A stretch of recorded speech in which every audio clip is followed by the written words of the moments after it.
Ժանապատվությունը վիրավորելու Վագն Ալեքսանյան Շնորհակալություն Վերջ Տիկին Գալստյան, քանի որ արդեն քանի օր է ձեր խմբակցությունը պարբերաբար խոսում է ձեր գործընկեր Արթուր Սարգսյանից, էլի այսօր դուք էլ խոսեցիք, ստիպված էլի այդ գործի նյութերը աչքի տակով անցկացրեցի։ Էլի հասա այն աստղիկների պահին, որոնք որ պլանավորում էին շախտալ Երևանի փողոցներում։ Հետո հիշեցի, որ դուք այդ մարդկանց արդար եք անվանում։ Առաջին հարցը Տիկին Գալստյան, ըստ ձեզ արդյոք Ուսամա Բեն Լադենը եւս եթե Հայաստանում դատապարտված լիներ, դուք նրան կանվանեիք արդար, ասենք կանվանեիք արդարի գործը։ Նորից լավ չեմ լսում, գիտեք, վերջին հատված, Ասում եմ, որ այդտեղ ականջակալ կա։ Այդտեղ ականջակալ կա, կարող եք դրանից օգտվել, պարոն Ալեքսանյան, խնդրում եմ մի քիչ բարձր։ Շատ լավ, ասում եմ, քանի որ ձեր գործընկերոջը Արթուր Սարգսյանին, Վազգեն Գալստանյանին եւ մյուսներին արդար եք անվանում, որոնք դատվում են տերորիզմի նախապատրաստության գործով, որ Ուսամա Բեն Լադենը Հայաստանում դատապարտված լիներ, արդար անվանելու էիք, ու քանի որ ստիպված էլի կարդում էի այս նյութերը, Արթուր Սարգսյանի այս հրճվանքն եմ տեսնում այս տեքստերում, այդ աստղիկների մասին խոսելիս, այդ որ այդ զայնագրությունները ասում եք մոնտաժված է, կեղծված է, Տիկին Գալստյան, երբ որ ազգային ժողովի ամբողջ նիստից դուք վստահաբար ձեր ելույթը տեղադրելու եք ձեր սոցիալական էջերում, ամբողջ նիստից կտրում եք ձեր ելույթը ու դնում եք ձեր էջում, դա համարվում է, որ դուք մոնտաժել եք ազգային ժողովի այդ տեսանյութը։ Այդ ձայնագրությունները դրա մասին են։ Այս մարդիկ պլանավորում էին սյուներ շուռ տալ, ինտերնետ լարեր կտրել, անմեղ մարդկանց ակերի տակ աստղիկներ գցել ու նրանց մահացու վտանգի ենթարկել։ Արդյոք դուք պատրաստվում եք նաև արդար անվանել օրինակ Ուսամա Բեն Լադենին, օրինակ անմեղ նահատակ։ Այ պատասխանում եմ։ Պարոն Ալեքսանյան, Տիկին Ալեքսանյան, այո, պարոն Ալեքսանյան, ուրեմն իմ եւ քննչական մարմնի, իմ եւ դատախազության հանգամանքները եւ մասնագիտական պատասխանատվությունը, բան, այսպես սարեր, ձորեր, Մարինյան իջվածքի խորությամբ տարբեր են։ Այն պատասխանատվությունը, որ ես կարող եմ ունենալ իմ հրապարակային տեքստի մոնտաժելու, սոցիալական ցանցերում տեղադրելու հետ, բոլորովին համեմատելի չէ դատախազության քննչական կոմիտեի հրապարակած այսպես ցուցմունքների այն բազայի հետ, որի խայտառակ խոցելիությունը բացահայտվեց նաև դատական նիստի ընթացքում, եւ հենց այդ նիստը, որի ժամանակ փաստաբանական խումբը ներկայացվեց մոնտաժված ձայնագրությունների, մոնտաժված այսպես սղագրությունների հանգամանքը, սա ոչ միայն մեծագույն հարցական է դնում ընդհանրապես այդ քննչական խմբի, այլ առհասարակ գործ կարող է, որ չգիտեմ որ թվերն եք, հենց մի հատ մտքով գնացեք որ թվերի համար այնք ասում գործ կարել եւ կհասնեք մինչեւ անցյալ դարի 30-ականից գործ կարողի վարքը եւ համեմատել իմ սոցիալական ցանցը քննչական կոմիտեի դատախազության դատավորի վարքի հետ, կարծում եմ մասնագիտական չի, տեղին չի, դրան չեմ ուզում անդրադառնալ։ Եվ ուրեմն այդ կարված ցուցմունքներից մեկը դուք պատառիկն եք, մեկ տարբաներ եք, նախադասություն կամ բառեր եք գտնում եւ ուզում եք, որ ես գնահատական տամ, նախ ասեմ, որ այս հանձնաժողովի նախագահի պաշտոնը ոչ դատավորի եւ ոչ էլ մարդու իրավունքների պաշտպանի, ուրեմն դիրքա, փզիչ բան չի, դիրք չի եւ ոչ էլ լիազորություն է։ Ես չեմ կարող գնահատականներ տալ, ինչպես դուք փորձեցիք անել, կտրտված փաստերով եւ դուք հենց այդ մոնտաժված ցուցմունքներից պատառիկ եք կարծում եւ ինձ ասում եք դե գնահատական տուր։ Եվ նաեւ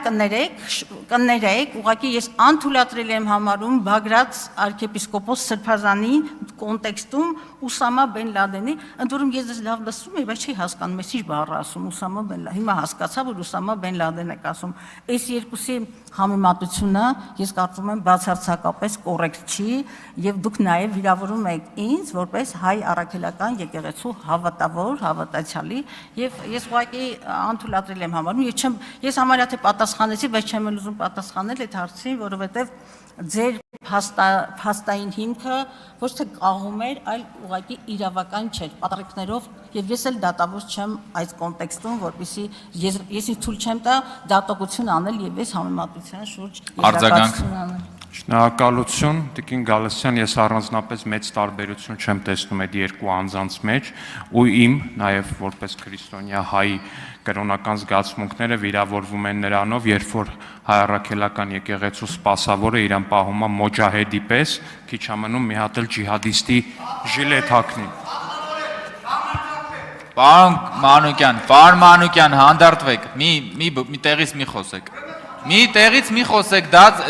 հարց տվողը իրավունք ունի հարց տալ, դուք էլ ձեր հերթին հարց կտակ, ելույթ կունենաք։ Պարոն Մանուկյան, դուք ելույթ ունեք գրանցված, էլի, ինձ մոտ բերել են, որ դուք այստեղ ելույթ ունեք։ Պարոն Մանուկյան, ելույթի ժամանակ կարձագանքեք։ Հարգելի գործընկերներ, ձեզ էլ վերաբերում մի արձագանքեք, որովհետև լռություն, հարգելի գործընկերներ, լռություն։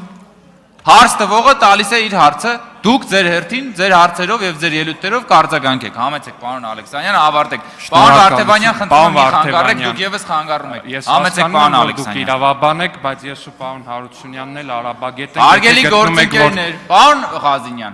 նկատողություն եք ստանալու, խնդրում եմ իրավորականը, խնդրում եմ դիմեք դատարան, ընթացակարգերը գիտեք, վստահաբար կպաշտպանվենք այդ հայցի դեմ։ Ինչևէ, երբ որ ասում եմ, որ քիչ էր մնում, որ ջիհադով զբաղվեր, ակնհայտ է, որ մարդը քիչ էր մնում, որ ջիհադով զբաղվեր։ Եվ տիկին ժամանակը ես կորոշեմ, երբ է ավարտվել, որ թույլ տաք, որպեսզի իր ժամանակը ավարտի, գործընկերը կավարտի ճիշտ ժամանակին։ Հիմա մի ընդհատեք, որ ավելյալ ժամանակ չավելացնեմ։ Պարոն Ալեքսանյան, խնդրեմ ամփոփեք։ Վերջացրեցիք։ Ոչ, չվերջացրեցի Տիկին Գալստյան, ձեր գործընկերները չթողեցին, որ վերջացնեմ։ Իմ կրոնական զգացմունքներն էլ օրինակ դրանից են վիրավորվում, Տիկին Գալստյան,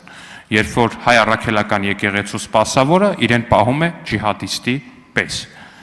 Իսկ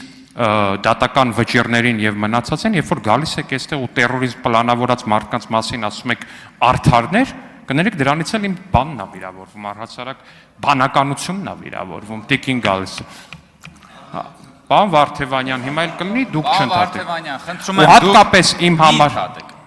խնդրում եմ դուք առավել եւս նախագահությունում եք, դուք առավել եւս պահպանեք կանոնակարգի սահմանած նորմերը, առավել եւս որպես իրավական որոշակիության ոգուն համապատասխան։ Շատ լավ, ելույթով հանդես կգաք եւ դրա մասին կխոսեք։ Ու առհասարակ այս ամեն ինչը կարդալուց հետո իմ համար հարցական է, թե ոնց է այս ամեն ինչի պարագլուխը հայտնվել ազատության մեջ եւ իմ համար հետո բարձեցի, որ տենց հետո նայեցի ով է վճիռը կայացրել, տեսա մարտի 1-ի գործերով քաղբանտարկյալներ դատած, քաղբանտարկյալներ ստեղծած անձնավորությունն է, ասեցի լավ, ամեն ինչ պարզ է արդեն։ Շատ լավ, ձեր պատասխանը համեցեք Տիկին Գալստյան։ Այո, ուրեմն պարոն Ալեքսանյան, հենց հիմա, այս վերջին 3 րոպեներին դուք խախտում եք Հայաստանի Հանրապետության սահմանադրական իրավունքը, անմեղության կանխավարկածը, որը կոնվենցիոն իրավունք է եւ Հայաստանի կողմից մի քանի կոնվենցիաների տակ ստորագրություն կա դրված, որոնք ուղղակի պարտադրում են պաշտպանել անմեղության կանխավարկածը։ Դուք դա խախտեցիք, դուք դատավոր չեք եւ դուք հիմա հնչեցրեցիք դատավճիռ։ Իսկ ձեր դատողությունները ես կոռեկտ չեմ համարում եւ չեմ պատրաստվում պատասխանել։ Դրանք դատողություններ են։ Հաջորդ հարցի համար Սոնա Ղազարյան։ Տիկին Գալստյան, զուգընկերուհի տերմինը թերևս ձեր կողմից ամենաշատ կիրառված բառերից մեկն է, եթե ուզենամ